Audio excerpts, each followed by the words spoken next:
Hello everyone, a very warm good morning to all of you and welcome to Unacademy. Welcome to today's The Hindu newspaper analysis, where we take a look at today's The Hindu newspaper, analyze the important articles relevant for your prelims and the mains examination, and also take a look at the relevant questions which can be asked from this particular area. First of all, a heartfelt apology for the delay. There were certain technical issues that we had to take care of, and I hope now the issues have been truly resolved and there is no particular glitch that you guys face. So, without any further ado, let us initiate the discussion. But before that, an announcement regarding the offer for everyone. So, in order to ensure your success in the examination for 2026, we have come up with an offer for flat 60% off for 15-month subscription and also for 18-month subscription. Use the code IES English and avail further discounts. Now, the annotations of the PDF and the entire PPT itself shall be available on the Telegram channel. You can log in and you can download the PDF later today. It shall be uploaded at a later point of time today. Now, let us take a look at the topics that we are going to have a discussion for today. So today in total, we are going to have a discussion for 8 different topics in different proportion and different emphasis based upon their relevance for the prelims and the mains. So first is what has appeared in the FAQ section. This is about the international edition of the Hindu newspaper. So what is India's dilemma over fighter jets? Now, this is about India and the fighter jet program and also the US offering F-35 fighter jets to India. This has appeared in page 8. This is going to be relevant for your GS paper 2 as well as for your GS paper 3 and GS 3. Then after that, why is 3-language policy controversial? This is with regards to the recent eruption and re-emergence of controversy regarding imposition of Hindi in Tamil Nadu and the entire political fiasco which has been following that. So what is that 3-language policy? And slightly, we will also take a look at the background of this 3-language policy, since when this has been evolving and why is it so controversial in non-Hindi speaking states such as Tamil Nadu, and what can be the potential way forward, and keeping it purely academic and restricted to the norms what is presented in the article. That is what we will try to gain an idea about, and more importantly try to understand what can be the way forward. So this is going to be important for your GS paper 2. Then, how glacier ice algae accelerates Greenland's ice melting. So there have been scientific researches which have been carried out about the algal bloom in the region of the Greenland's ice, and thereby understanding why is it that the algae in the region of the Greenland ice sheets, why are they increasing in substantial proportion? How are they able to sustain themselves in that icy cold surrounding? So this is again relevant for your GS 3. Now, powering a sustainable future. This is a kind of a generic article, but what we can extract out of it is the impact of the very conventional sources of energy like fossil fuel sources of energy when it comes to utilization of that energy and impact on agricultural crop yield. So this is going to be relevant for your GS 3. Then few of the articles we shall refer to briefly for the prelims perspective. Now, starting with the first article of the day, and this is quite an interesting article. This is about what is India's dilemma over fighter jets. Now, as most of you would be aware about it, that recently when Prime Minister Modi visited US, Donald Trump made an offer for India getting and acquiring F-35 jets. Having said that, it is still not an open offer, but an offer which can materialize going ahead into the future. The F-35 jet, the stealth fighter jet program, which is amongst the most advanced stealth fighter jets in the world as of now. Now, while that is very tempting deal for India, but this is an opportune moment for us to realize that what are the problems that we face in terms of the fighter jets, and also what can be the solution and the way forward. Most of you would be aware that the recently held Aero Show in Bangalore, there you had the feature of Sukhoi 57, the advanced fighter jet and the stealth fighter jet brought by Russia, as well as F-35 platform brought by US. Both of them were at display in the Aero Show. So it is no hidden fact that all the countries of the world, they are trying to woo India to buy their defense product. But then, is it such a simple decision to make? That simply go to the market, buy some F-35s, buy some Sukhoi 57 and you have a modernized air fleet? No. So let us comprehensively analyze the problem, understand the pros and cons of F-35 Sukhoi 57. Why is it that India should take a judicious stance in this case? So first of all, what is India's fighter jet crisis? Now, in our country, we have been facing a very fast depleting numbers for the fighter jet program. Overall, our sanctioned strength of the fighter jets is roughly around 42.5 squadrons. Each squadron containing about 18 to 20 fighter jets. You can think about it, for example, requiring each of these different squadrons have their different specialty. So it varies between 18, 19, 20 or 16, 17. That is the squadron strength. So roughly 42.5 squadron is the sanctioned strength. Why? In order to confront the two-phase war or the two-front war that the Indian Defence Forces anticipate. Two-front war as it, we can have a hostility from China as well as Pakistan simultaneously. And just to give you an interesting anecdote here, you know, when the 1962 war broke out between India and China, there have been various different sources which have talked about the fact that had India deployed Air Force at that point of time, the tides of war could have been very different because Indian Air Force during the 1962 war was much stronger. But having said that, at the time of 1962 war, we had much greater operational squadrons of the fighter aircraft as compared to what we have today. The recent conflict in Kargil, that is 1999 Kargil conflict, there at that point of time also Air Force was languished with very poor and fast depleting fighter jet numbers. Air Force did not know how to tackle that problem. And still at that point of time, we had more number of operational squadrons than we have today. So we are looking at a very fast depleting fighter numbers. Roughly what is required is around 800 fighter jets. What we have is roughly around 500 to 600 fighter jets. So that is a huge amount of deficiency, and you have to understand 600 fighter jets does not mean all 600 of them are operational and can be readily deployed. Most of them, they are in the phase of maintenance, repair, etc. So only around 60 to 80% of the fighter jets at any point of time, they are operational, depending upon which particular model you are talking about. For example, in the certain Russian models like Sukhoi 30, you have the operational number and operational ratio of only around 60%. Right? Mirage 2000, you have somewhat higher, around 70%. Now, MiG-21s, the older fighter jets that we have been using for decades now, there the operational ratio is much lesser. So at any point of time, the number of fighters that India can deploy at a quick notice is very short. Now, older aircraft like MiG-21, MiG-29 and the Mirage 2000s, which have been the backbone of Indian Air Force for a long time, they are going into the category of being classified as junk, so they need an easy and early replacement. India will need 500 plus new fighter jets in the coming years and decades. Now, dependence on foreign fighter jets. If you take a look at our own arsenal of the fighter jets, we have the Sukhoi 30 MKI, which is our frontline fighter jet. We have the Mirage, which is again from France. We have the Rafale, which is taken from France again. We have MiG-29 again from Russia, MiG-21 again from Russia. So all the fighter jets that we have, they are from different countries of origin. All of them require their own ecosystem of maintenance, repair and MRO sets that are there. So that is costly, and maintaining them is also more difficult, isn't it? So we have an increased foreign dependence. In order to get rid of this foreign dependence and be more self-reliant and Atmanirbhar, so to say, we had an indigenous fighter jet program which was started way back in the 80s. That fighter jet program eventually materialized into the Light Combat Aircraft, LCA Tejas.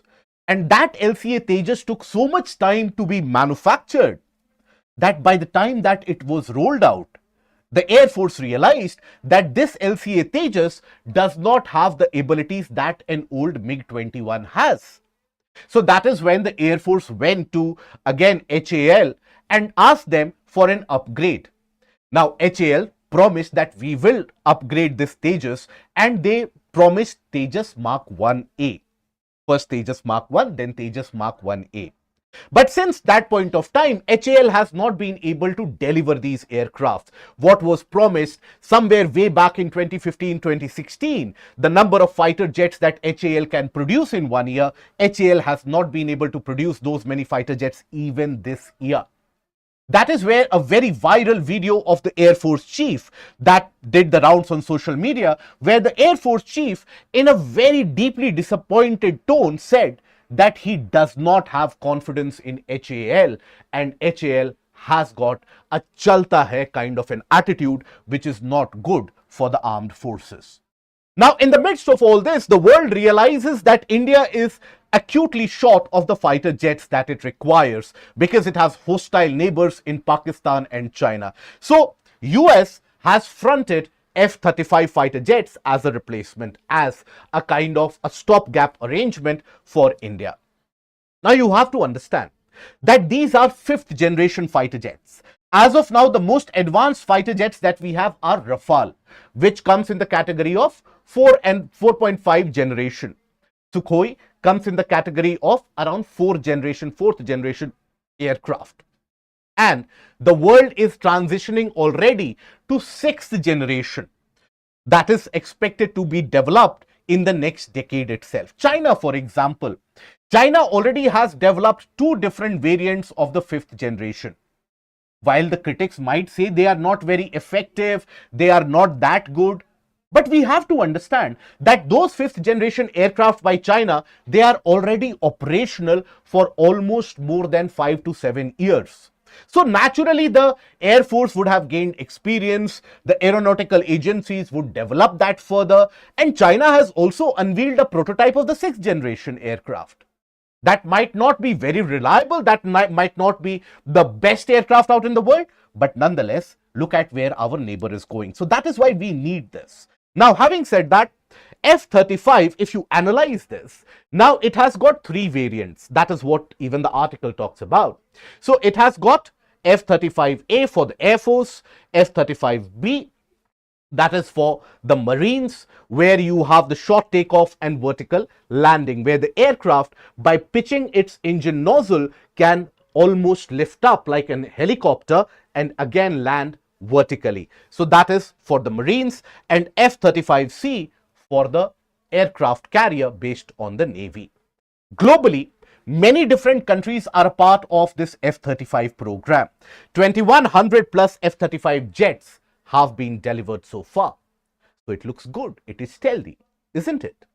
But then there are certain pros, but at the same time, we have to understand the cons associated with F-35 as well. What are the pros or the benefit? Why we should be lured towards buying these particular jets? Cutting edge stealth and technology. Now, for a fighter jet or a 5th generation fighter jet, there are some essential components which are required. One is the case of super cruise, where they can move at a very high speed without the afterburners. Second is their ability to have a large stealth feature where the radar cross section is very less. Third is the advanced countermeasures that these aircrafts can deploy. Fourth is high degree of maneuverability.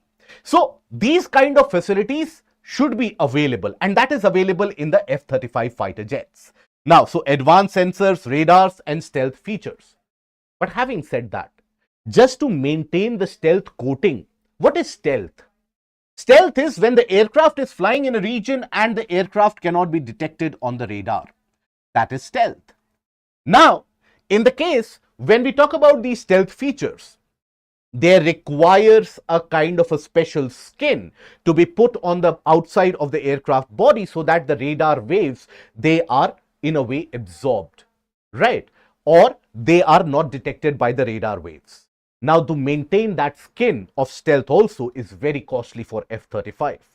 Now, it will also bolster the India-US defense ties, and most importantly, the F-35 is also already operational in many of the different countries, which will provide India with a kind of an already understandable experience about how to operate the aircraft in wartime scenario. That is very important for any arms and ammunition. If you know the operational window, if you know how the weapon system will operate, it is always very beneficial. But then there are cons associated with that as well. Here you will see on the screen a tweet which was made by Elon Musk, now arguably one of the most powerful individuals in the US government. Now, this is not a very old tweet. This was done last year itself, where Elon Musk commented on a kind of autonomous drone program that the countries are developing with a reply that some idiots are still building manned fighter jets like F-35. Now think about it, even US is ridiculing F-35. Now, why is it that the US is ridiculing F-35? First of all, to maintain that F-35, it is very, very costly. Overall, it will turn out the lifetime maintenance, spare, everything, the cost will turn out to be roughly $500 million per jet. So think about it, something which is very costly for the US as well. So we still are much poorer than what US is. So if anything is costly for US, definitely it is very costly for us and absolutely unaffordable for us as well. Then when you buy any of the US arms and an advanced military platform like an aircraft, that too a 5th generation fighter aircraft, then you will have to toe the line of the US defense policy. US will not want you to operate the Russian defense system like the S-400 missile systems that we have. US can impose sanctions, and US can also dictate the terms based upon when you can use which frontline fighters in which condition. And that will curb your autonomy. At the same time, there have been unusually large number of crashes of F-35 without a war scenario. Right, without engaging in an active war scenario, there has been a lot of loss of these F-35 fighter aircrafts. So you can imagine that these do not paint a good picture. Very costly. US will not share technology with you. US will impose sanctions. There are crashes. It is unreliable. Even US is not planning to keep on producing it going ahead into the future. So then enters into the frame Sukhoi 57. Now, what you regard as Sukhoi 57 today, you would be keen to know that this was a joint fighter program which India and Russia participated in. So in 2010, India and Russia agreed to co-develop Sukhoi 57 under the Future Generation Fighter Aircraft Program, FGFA. Now, under this, a stealth aircraft was to be designed both by India and Russia. Both the countries invested close to around $300 million in the project. But after some time, around 2016-17, India announced its departure from this program, that we are not going to participate in this program anymore. There were certain reasons for that, why India backtracked. The first reason was that India thought that this program is, first of all, not very effective, because the engines which were powering these jets, they were not as powerful as initially thought to be. Secondly, for these fighter jets, India required a twin-seated fighter jet, whereas Russia was keen on a single-seater fighter jet. So to develop India-specific configurations, Russia was asking for more money. Thirdly, Russia was not ready to share the technology of stealth and advanced avionics with India. So India saw this as a kind of a disadvantage, and that you are not going to gain a lot out of it. At that point of time, mind you, India was already finalizing in around 2010, 11, 12, India was already finalizing the Rafale deal. By around 2016-17, India had already made plans to buy the Rafales, and simultaneously, India had put hopes on HAL, the state-run organization, the PSU, which would deliver LCA light combat aircraft Tejas in large numbers, and also its own fifth generation fighter program, that is AMCA, the Advanced Multi-Role Combat Aircraft. Again, that is in the phase of development. But when we talk about Sukhoi 57, there are certain pros and cons. What are the pros? More affordable, much more cheaper as compared to what F-35 is. No US sanctions would be involved. We already have a Russian inventory. We know how to maintain and repair the Russian arms and ammunitions, so we are good at it. Existing defense ties with Russia. Russia is a long time tested partner and a strategic ally for that matter. So that is why existing defense ties with Russia again is an added advantage. But the cons: limited stealth. There have been various different doubts which have been raised regarding the reality of the stealth feature of the Sukhoi. Engine reliability is also at stake, and Russia is still reluctant to share some amount of tech, even though the new offer that apparently Russia has made during the time of the Aero India Expo this year is to share more tech and indigenization of this technology. Still, this makes more sense as compared to the very costly F-35 that we have. But what are our own indigenous plans, the Atmanirbhar plans that we have? For a long period of time, we have been trying to build our own fighter jets. That started with the light combat aircraft LCA Tejas. It is still Mark 1 is in active service with IAF, but mind you, what HAL had promised the Indian Air Force to provide the 40 fighter jets of Mark 1 configuration, that has still not been completed.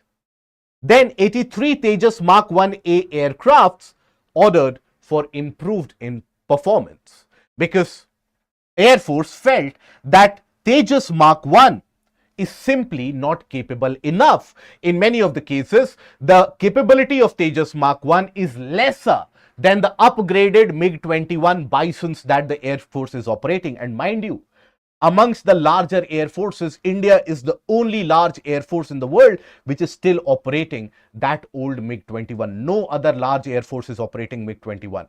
But think about it, even that platform, if it is superior to your Mark 1, that in itself is a food for thought. So that is why Air Force went ahead and placed the order with Mark 1A. Now, HAL is nowhere even close to delivering these 83 jets. Now, after the wrap by the Air Force Chief, HAL has promised that this is something which will be completed in the next 3.5 years. But again, nobody is trusting that figure and that promise. Then, India has developed its own 5th generation fighter program, and that is AMCA, Advanced Medium Combat Aircraft. It is going to be stealth, and the prototype is expected to fly by 2026, but the production is still minimum a decade away. Because first the prototype will fly, then after that there will be an operational analysis, after that there will be flight operational clearance, then there will be a kind of eventual induction of that prototype, understanding the requirements, then after that it enters into the assembly line. So it takes minimum a decade, and this is the aggressive timeline that HAL has set. In the reality, the timeline is going to be very, very different. As is the case with DRDO, well, this might take another, as is the case with HAL, this might take another 2 to 3 decades. Then multi-role fighter aircraft. This is something that India has been seeking to import for a long period of time. This is considered to be the mother of all defense deals across the world. In 2007 and 8 itself, India placed a tender across the globe in order to acquire the multi-role fighter aircraft. Various different fighter jets like Lockheed Martin, the F-35, the F-18, all of them, they entered the fray. MiG-35, all of them, they entered the fray.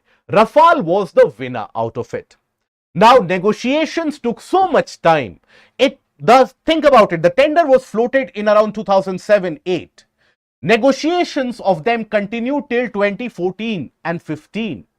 By that point of time, Air Force was literally crying for help, because in that duration of 7 to 8 years, the prices escalated. India, rather than buying these 114 fighter jets, ended up buying the 36 Rafales in a flyaway condition. So again, India is seeking to buy this. So that is where we are caught in a conundrum. We are caught in a kind of a paradox. Whether we should go for trusting the HAL, let them develop the fighter aircrafts even if it takes 50 years of time, or should we fill that gap by some of the foreign products in between, just so that the Air Force is not left handicapped.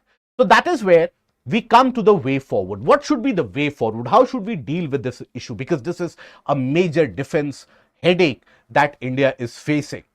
So here, in the short term, import certain aircrafts to fill the gap immediately, because in none of the most optimistic scenario can you think about HAL raising its game to such a level that immediately all the fighter aircrafts will be delivered. It will still take, even if today HAL gets its act together, it will still take around a decade to 15 years for a streamlined assembly line to be generated. Think about it. In China, for example, the state-run PSUs, they end up generating, or in a way manufacturing, more than 100 aircraft per year by the assembly lines. In India, we are still struggling to manufacture 12 fighter jets per year by the assembly line. So the gap is going to keep on increasing, right? Now, in the medium term, invest heavily in the programs of AMCA and Tejas. And this is where HAL has to be slightly tightened. A kind of the Air Force personnel have to be deployed on operational parameter in working in terms of HAL scenario. And also, there has to be a performance-linked incentive or performance-linked punishment which has to be given to HAL. Accountability is required. You cannot be running the fighter program or any kind of program in any organization which is scheduled for 5 years or 7 years. You are running it for 35, 37 years and still expect normalcy. That should not happen. Then in the long run, achieve self-reliance in jet manufacturing. But this is where we have to take help of organizations like Safran of France, which is offering India to develop its own fighter jet engine. That is something we have to take help of, because our own indigenous development of the Kaveri engine is again hitting roadblocks. So that is where we are at the present moment. So what is it that we have seen? What is our fighter conundrum and the issue with the fighter jets? What is F-35 about? Why is US offering it, and what are the pros and the cons of F-35? Sukhoi 57, it is a part of the Indo-Russian joint program. What are the pros and the cons associated with Sukhoi 57? Why India could prefer Sukhoi 57, India's own indigenous fighter jets, and where there should be a balance between Atmanirbharta and filling the critical defense gaps. So here, Atmanirbharta in defense sector is in a short term is a mixed bag of challenges and opportunities. Comment. Now, this is a statement based question which can easily be expected. So in the introduction here, talk about importance of self-reliance in defense sector. Self-reliance in defense provides autonomy to a particular country and a greater strategic maneuvering, which is very important in modern day geopolitics. That is how you can introduce. After that, you talk about that self-reliance, however, is associated with a mixed bag of opportunities and challenges. What are the challenges? List the challenges. Requirement for development of critical technology, that will take its own time. Then you have less efficient government-run organizations, the PSUs. They are not very efficient. Then the gestation period for development of these technologies will leave a large gaping hole in our existing defense setup. Right, these are the challenges, but at the same time, what are the opportunities? We will reduce the foreign expenditure that we are doing.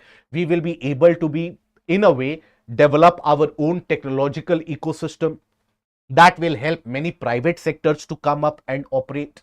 And here, private sector participation is very important, even though it is being frowned upon. But nowhere across the globe other than China, and China also has partly privatized its performing the aerodynamic industry. So there also, Nowhere in the world you will come across a scenario where only the government-run agencies operationalize and manufacture the fighter jet. So participation of the private sector will provide multiple jobs, will create a momentum in the economic growth. These are the opportunities that you talk about. And eventually you conclude the answer by saying development of various different indigenous platforms like Tejas, like AMCA are very important in attaining self-reliance, but at the same time, crucial gaps in defense should be filled immediately by imports wherever required. So you are in a way providing the way forward in the answer as well. Okay. Now, the second article. Why is the three-language policy controversial? So this is an article which again talks about the kind of something which has been talked about earlier as well, about imposition of Hindi in the non-Hindi speaking states. Particularly, now when we say non-Hindi speaking states, there are multiple non-Hindi speaking states in our country, from Gujarat to Maharashtra to Telangana to Andhra Pradesh to Karnataka to Tamil Nadu to, even for that matter, West Bengal, the northeastern states, Jammu Kashmir, Punjab. There are multiple non-Hindi speaking states, Kerala, all of them. Now, in some of the states, it is considered to be a very volatile issue. And the recent activity, which basically the central government has stopped the funding to Tamil Nadu under the program of Samagra Shiksha. So that has reignited this controversy. So let us understand impassionately and in an absolute manner restricted to the academic discussion of the article what this issue is about and what can be the possible way forward. So what is the context? Why is this particular issue reignited? So here, the center recently withheld around 2,500 crore in education funds from Tamil Nadu under the Samagra Shiksha program. Why? Because the state refused to join the Prime Minister's School for Rising India, PM Shri, which includes investment of fund for the better development of the school program. Now, we have to understand, Tamil Nadu is very keen to join the PM Shri program. Tamil Nadu requires funds. Like every state, Tamil Nadu also requires funds to further develop its educational paradigm and educational sector. You have to understand that compared to our national standards, the level of education in the sense of gross enrollment, passing ratio, etc., Tamil Nadu is doing very, very good. But still it wants to invest more. So that is a good sign. But there is a problem. Getting this kind of a fund for PM Shri program requires the states to adopt the National Education Policy 2020. Now, this is what Tamil Nadu is not agreeing to.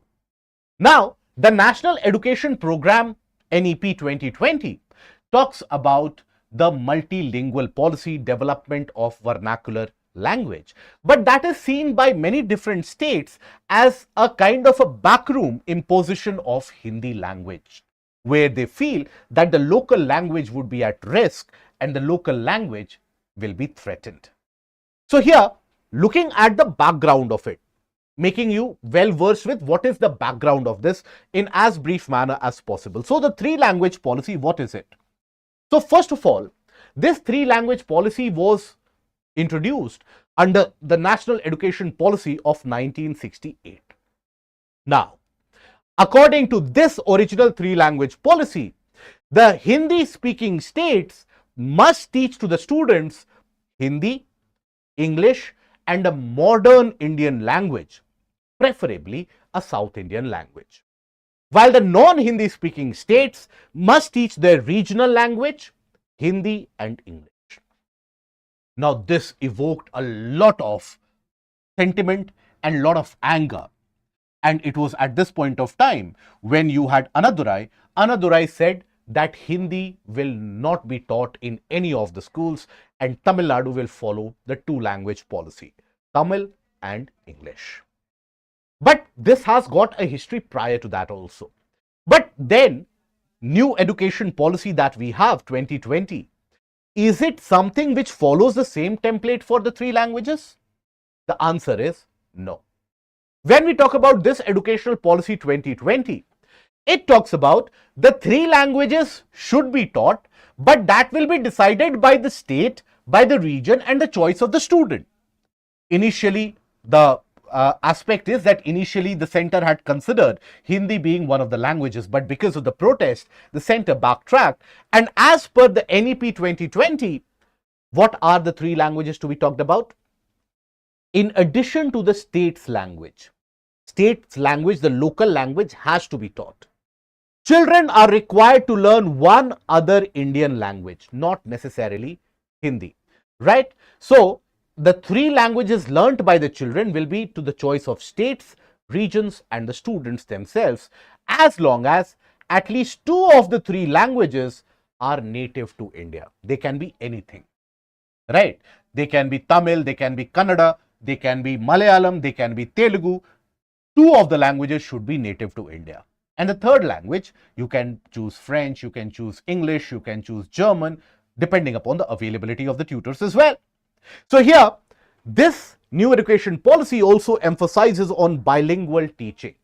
That is, partial English and also making people comfortable by teaching them in the vernacular or the mother tongue.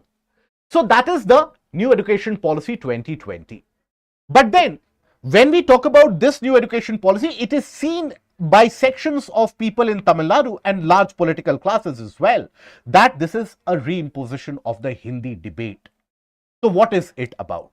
This Hindi imposition. It traces its origin way back in 1937. In 1937, the C. Rajagopalachari led government at that point of time talked about compulsory Hindi education in school to improve the bilinguality of the student.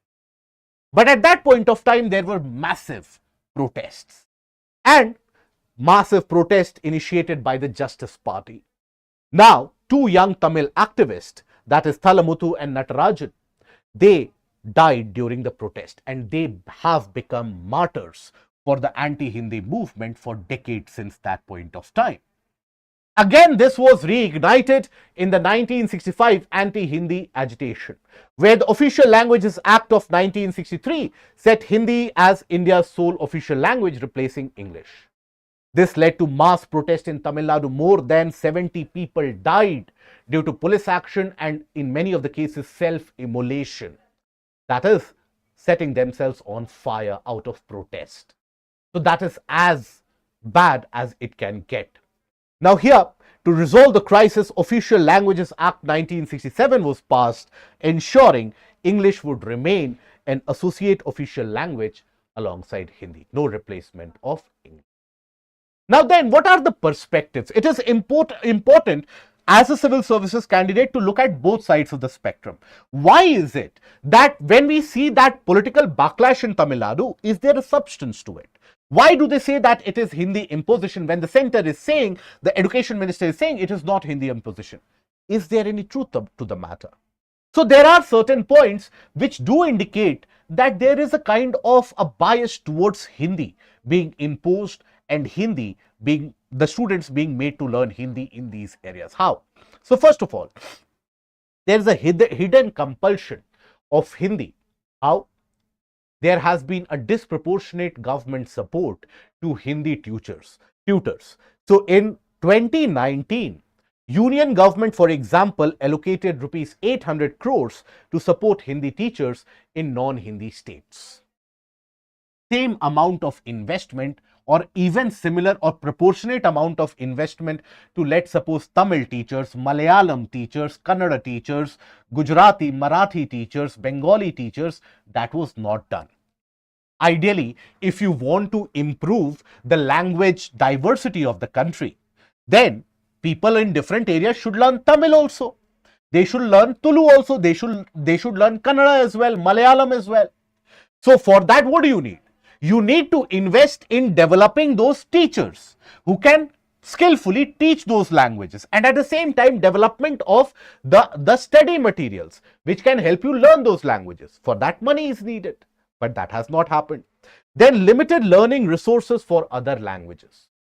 If now the new education policy talks about encouraging students to learn in their native and vernacular tongue, but then Do you have enough study materials, let's suppose, for any science subject in Telugu or Kannada or Gujarati or Marathi or Maithili or Bengali?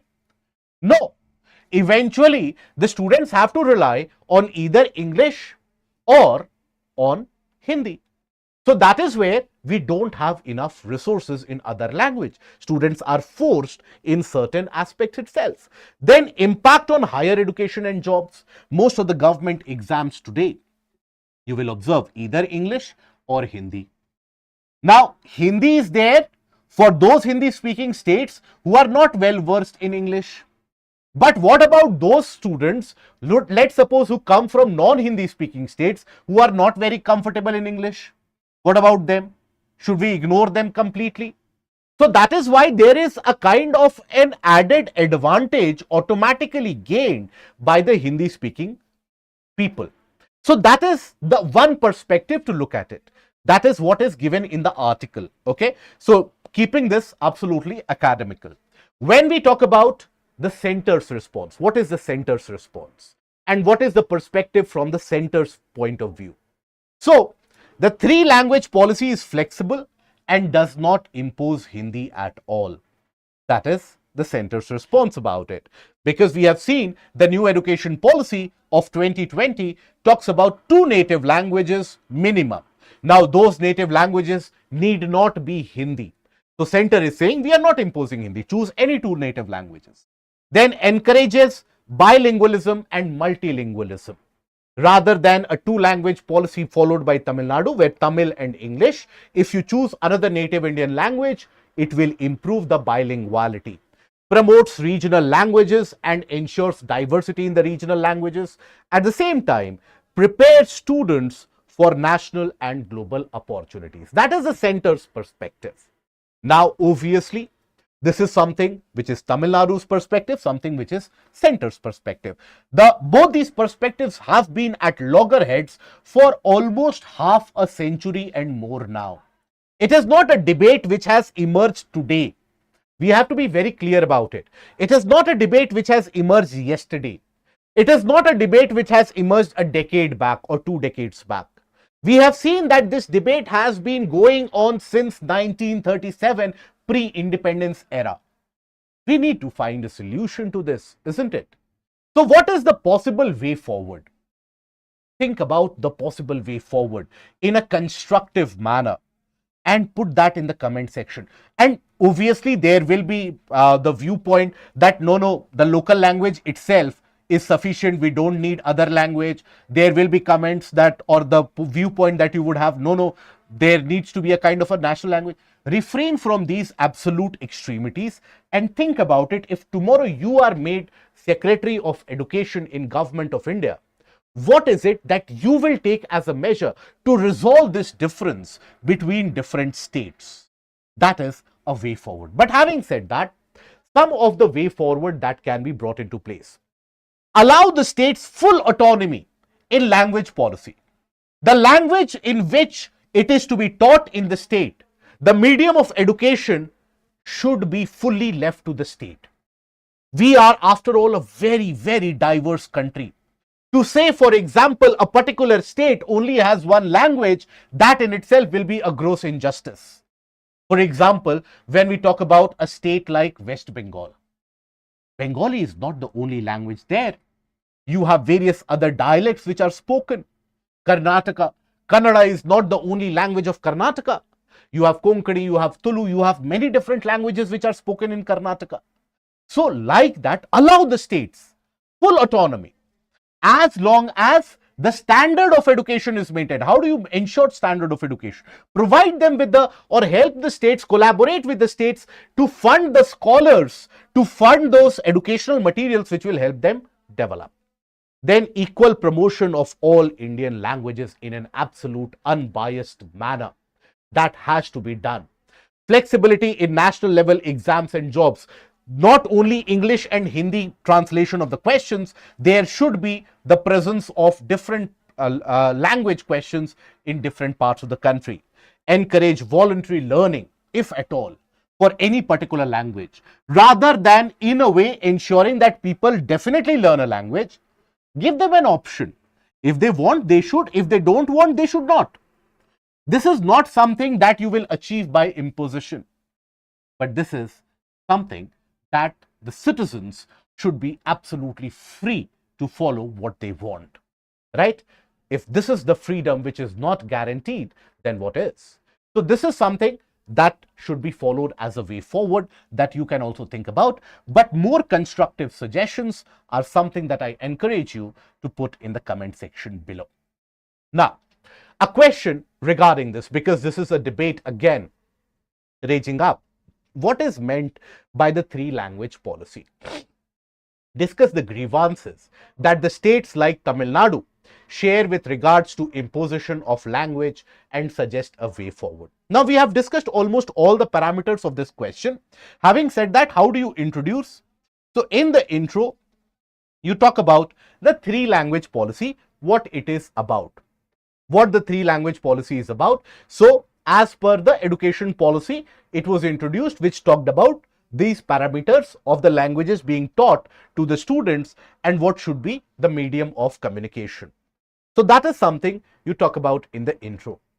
Then after that, in the body, this three-language policy has met with a lot of opposition in various different states, and especially the non-Hindi speaking states. So there you give the brief background because it is a 15 marker. And what are the grievances shared by the non-Hindi speaking states? All the challenges that we have mentioned, or all the perspectives that we have mentioned, talk about it. Funding is given to the Hindi tutors at a much greater proportion. Then the exams are held in Hindi medium. Then in terms of the job availability as well. Then in terms of available materials in the local language, there is a limitation. All these factors, talk about it and then suggest the way forward. In the concluding part, you talk about the need for citizens being able to learn the language of their choice. Okay, if somebody does not want to learn Hindi, Tamil, English, fair enough. Let them learn what they want to, as long as they are able to communicate. This is a communicative language, right? Languages are for communication. As long as they are able to communicate, fair enough. So, like that, it is important that for the integrity and the kind or maintaining the freedom of speech, freedom of expression, that citizens should be allowed autonomy in terms of, or the state should be allowed autonomy in terms of the language that is propagated.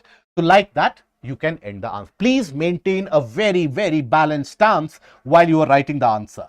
Even if, for example, in your own mind, you are absolutely of a militant ideology that no, this language should not be imposed, or no, this language should be imposed, fair enough. Keep that in the closet in your home. Lock that closet. When you are writing the answer for the mains examination, you have to be absolutely balanced in terms of the stance, or you will end up losing more marks than what you can imagine. Now coming to the next article. This is relevant for your GS paper 3. Now this is about that how glacier ice algae accelerate Greenland ice sheet melting. Now there have been various kind of investigative analysis and researches which have indicated that in the region of Greenland, which has got a lot of ice sheets, in the western part of Greenland in particular, there has been an algal bloom. Algal bloom. So when we talk about algal bloom, now algae, they are basically, in simplest of the terms, microscopic plant species almost. They are able to manufacture their own food. Now, wherever this algal bloom happens, algae require certain nutrients like iron particles, etc. in order to grow. But when we talk about ice sheets, this is nutrient deficient. So how is it that the algae are able to grow? So the research indicates that many of these algae, they are able to generate and store phosphates and phosphorus internally. And that phosphorus that they are able to maintain internally, that helps them live. At the same time, their carbon to nutrient balance, that is extraordinarily good. So that means they are able to have more nutrients available with them. So they are able to multiply. But then when they are multiplying, this is the case of ice sheet having the algal growth. What is the overall impact? It will have a long-term impact. How? So basically, when you see these dark patches developing on ice, that means what? The amount of sunlight which is absorbed by this dark color will be very high, isn't it? So here, sunlight absorbed will be high. Sunlight absorbed. Now, when sunlight absorbed is high, means what? Greater heat generated. There will be a greater heat generated. As there is a greater heat generated, as a consequence of that, what happens? Increased thinning of ice. Increased thinning of ice. When there is an increased thinning of ice, as a consequence of that, what do we have? We basically will have, again, more sunlight will be absorbed. So this increased thinning will, all of this will lead to increased rate of melting. Increased rate of melting. And when the rate of melting is very high, then the salinity of water will get impacted. The water will get layered. The mixing, what we refer to as the thermohaline circulation in the oceans, that thermohaline circulation will be impacted. So this will impact level of warming. This will impact, why? Level of warming will increase or decrease? It will increase, because any fine day, any given day, water will absorb more amount of sunlight as compared to solid ice sheet. Water will always absorb more amount of sunlight there, right? So the level of warming will be very high. Then after that, reduced oceanic circulation. Now, reduced oceanic circulation will impact the biodiversity. Much of the biodiversity is dependent on this oceanic circulation, like the global conveyor belt, amok cycles, which are a part of the global conveyor. All of this in the category of thermohaline circulation for their nutrient availability. Reduced oceanic circulation, impact on biodiversity, impact on the heat budget and the salt budget of the oceans of the world as well. So these will be the overall impacts which are being felt due to this very high rate of algal bloom. Now, after this, we come to another article. This is a very generic article. Most of you would have come across this multiple times. This is about powering a sustainable future. So let me set the context of this article. What is this article about? This article talks about a research carried out by Stanford Sustainable School, now which talks about the fact that when you use thermal power plants, the fumes which are generated like nitrous oxides, etc., they have an impact on the crop yield, right? So for example, now this is a research from Stanford School of Sustainability. You don't have to remember the particular school where the research has been carried out, but nonetheless, it talks about nitrogen dioxide and ozone emissions from thermal power plant. They reduce the yield of agricultural crops, particularly rice and wheat, by almost 10%. Which is, and the loss of yield by 10% is an agricultural loss, which gives a almost 6-year setback, right, in terms of the agricultural production. There is almost a, so think about it. In the face of rising population, in the face of climate change, this is an additional anthropogenic intervention which is reducing the crop yield. India as a country is overtly dependent on thermal power plants, and that too within the thermal power plants, the coal-based thermal power plants. Thermal power plants, for those of us who are unaware, is what? Where by the production of heat, you are able to heat water and get that converted into steam. And that steam will then be utilized to run the turbine and the generators, right? The turbine generator set overall. So that is where India is to suffer. Now the article prescribes certain measures. What are the measures? Naturally, you would know that if we have to shift away from these pollutants, we have to go for renewable. So in renewable, there are various different mechanisms. For example, harnessing wind energy. India, as of now, is the fourth largest wind energy generator across the world. We have lot of potential offshore wind energy. For example, you develop platforms, floating platforms in the sea, in the marine areas where the wind speed is much higher to generate electricity. Coastal areas, hilly areas, you can generate a lot of wind energy from those areas, isn't it? Then solar energy. India, being a tropical country, receives a higher amount of solar insolation. So that is where solar energy can come to rescue. We have also set up the International Solar Alliance for this particular purpose to improve and to benefit from that. Then other than that, hydroelectric power, nuclear energy, hydroelectric power potential. We have many of the rivers in the mountainous regions of Himalayas which originate. So again, that provides a lot of potential. Nuclear power. In this year's budget, there has been a separate incentive to develop miniaturized nuclear power also. That again will be in the category of cleaner energy because the emissions are not very high. There is also the possibility of osmotic pressure energy. What is this osmotic pressure energy? Osmotic pressure. Basically, it is just, this is something I will emphasize. Let's suppose a river is draining into the sea, right? Let's suppose this is the river and this is the sea. This is your land. Now, as it is draining in the sea, we know that the river brings fresh water. Fresh water. Whereas the sea has got saline water, salty water. Now, which will be heavier out of these? Fresh water or saline water? Always the saline water will be heavier. The density will be higher. Density is high. Now, as the density is high, in that case, and in the case of fresh water, density is low. So, this is in a way lighter, isn't it? Lighter. This is heavier.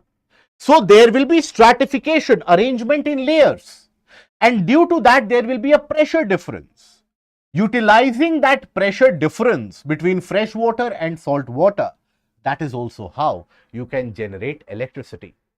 India having more than 7,000 kilometers of coastline, we have a lot of potential to generate energy by this. But eventually, even in order to meet our net zero ambitions, net zero goals, we need to be able to fulfill these ambitions and go for the renewable sector. Only then will we be able to achieve not only self-reliance, but a cleaner air, which is impacting all of us across the country. Isn't it? So that is the nutshell of this article, as brief as possible. So what have we discussed today? Starting with the fighter jets, discussion about what the fighter jet program of India is, what is F-35, what is Sukhoi 57, why India needs to get its act together, the conundrum associated, the three-language policy, the background of the three-language policy, what is the centre's perspective, what is Tamil Nadu's perspective, what should be the way forward, what was the education policy 68 and how that changed the paradigm. Then after that, also the historical background of the protests. Then after that, the glacial ice in Greenland is melting at a very fast rate because of the algal bloom. So the research indicates the algae have the phosphorus content, the reservoirs, and at the same time carbon nutrient balance. What will be its overall impact on the globe? And then the renewable energy sector and the requirement of. Questions can be asked in prelims and mains from each of these. Now coming to certain topics very briefly, which are there in the newspaper for today. So olive Ridley turtles have been in news now because of the mass nesting season that they have. The mass nesting that the olive Ridley carry out, that is what is known as Aribada. Now in India, You will generally find this activity being carried out in the Bhitarkanika region of Odisha and the Rushikulya region slightly to the south of it. These are two of the ideal zones in the eastern coast. Now, these olive ridley turtles we have covered earlier in the CNA as well, so you would be aware of that. But then, very briefly, this is the second smallest and most abundant sea turtle globally. They have the unique mass nesting activities that are Eribadas, then Gahir Matha, Rushikulya, then Devi River mouth in Odisha. Where is Gahir Matha? In the Bhitarkanika region. And Andaman Islands is where you will find them. IUCN vulnerable. Most of the people, most of the students confuse in the IUCN listing. They think it is much more endangered. It is vulnerable. Schedule 1 of Wildlife Protection Act and Appendix 1 of CITES. That is the conservation status. Now, another article. DRDO's indigenous submarine plan to go for approval in a few months. Now, we have talked about the inefficacies of HAL. There is another such public sector undertaking in the defense sector, which is not exactly painting itself in all the glory, and that is DRDO. Now, after much of the delay and various different programs, DRDO has finally come up with its own indigenous submarine program for Project 76. Now, India already is running deficient of its submarines. That is why India has made a strategic choice over the third nuclear aircraft carrier or third aircraft carrier rather than going for that to develop our submarines. We have a dwindling number of submarines, so much so that a very poorer neighbor like Pakistan has an edge over India when it comes to submarine strength. Submarines are known as sea denial capability. Sea denial as in, if the enemy knows that there are a lot of submarines lurking in an area, they don't know where the submarines are. So that is when they won't be able to enter your waters. So that is why submarine strength is required. Now we have various different programs, SSN programs, for example, Arihant, Arighat, Aridhaman, etc., which is developing at its own pace. We have the Scorpion programs where we have the development of the submarines with the help of the French, and then Project 75I, which after a very long delay has finally started to hit the ground in terms of negotiation. Still, it has not the construction has not started. Mazagaon Dock Limited and the German partner has passed the technical evaluation. After this, the negotiation will start, which will take another 2 to 3 years. After this, there will be the contractual agreement, which will be signed in another 1 to 2 years. After this, the construction will start. So the earliest that the submarines will roll out of Project 75I will be almost a decade. DRDO is coming up with the Project 76.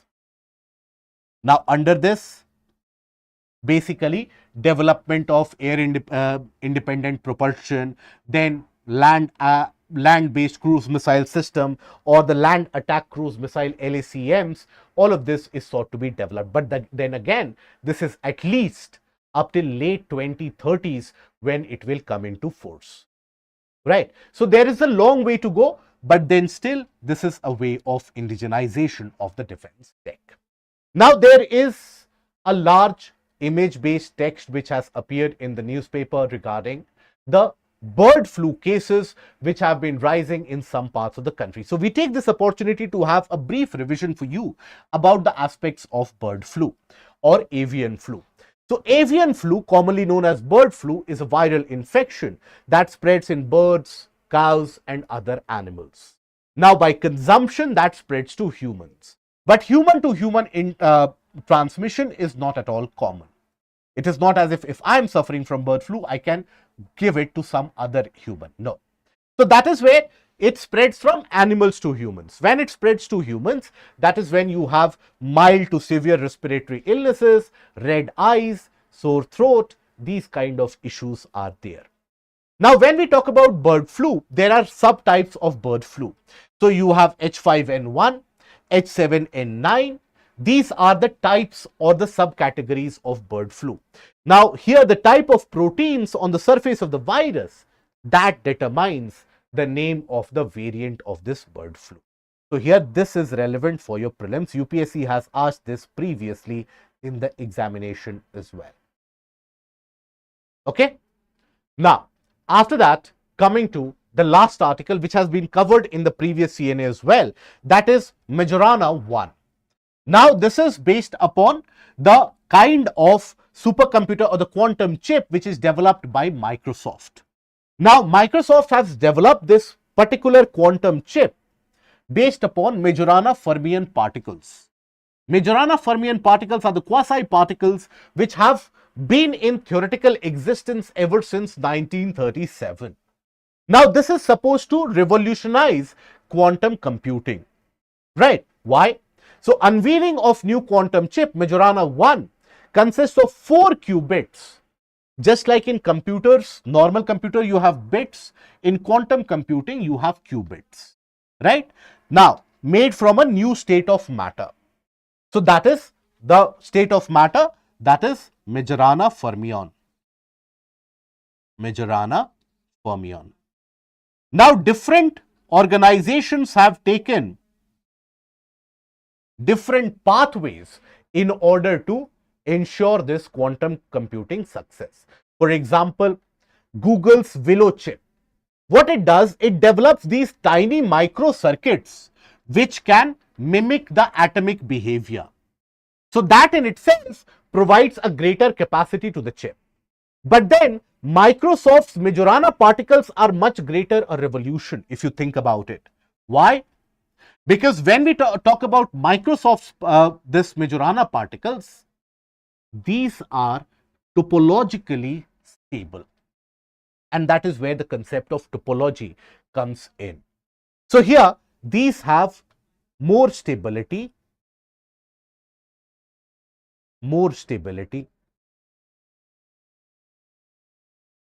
right? And more consistent behavior, which is expected.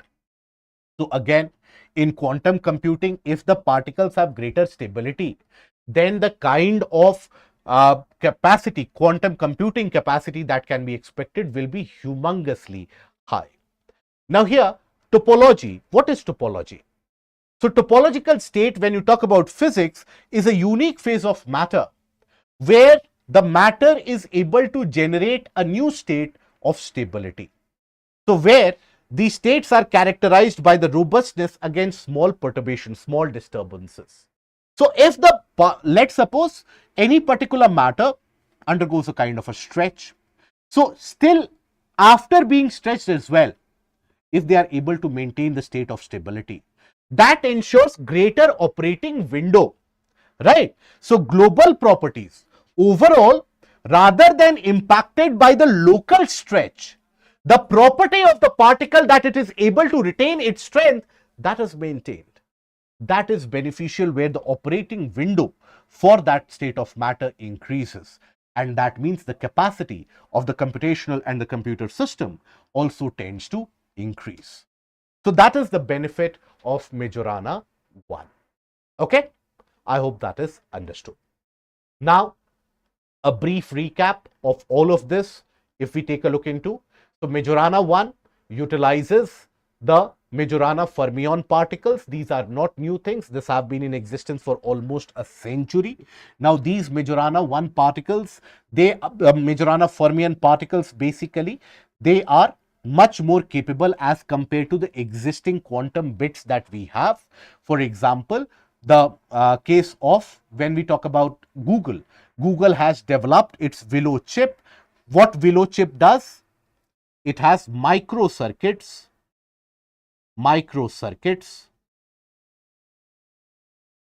which mimic an atom. Okay, an atom. So that increases the capacity of these circuits as well. Okay. Now, what is the topological state? That is also important for your examination perspective, only for your prelims. But also, as this gets in news much more, this year you can also expect this to be asked in GS paper 3, but mostly relevant for your prelims this year. That brings us to the end of the discussion for the day. Again, humble apologies for the technical disruption to start the session. You guys have been patient enough, so thank you for that. If you have liked the content of the session, please don't forget to click on the like, share, and the subscribe button. Put your views in the comment section. And also, what I asked you about the way forward in that language aspect. What should be the way forward in your opinion? Constructive opinions, not extreme opinions. Constructive opinions, if you can put that in the comment section. And also, what should be India's policy regarding the fighter jet program? I also advise you to take a look at the multiple choice questions by visiting the Telegram channel. You will be able to download the PDF in a few moments of time from the Telegram channel as well. So till we meet again, take care of yourself. Goodbye. Thank you.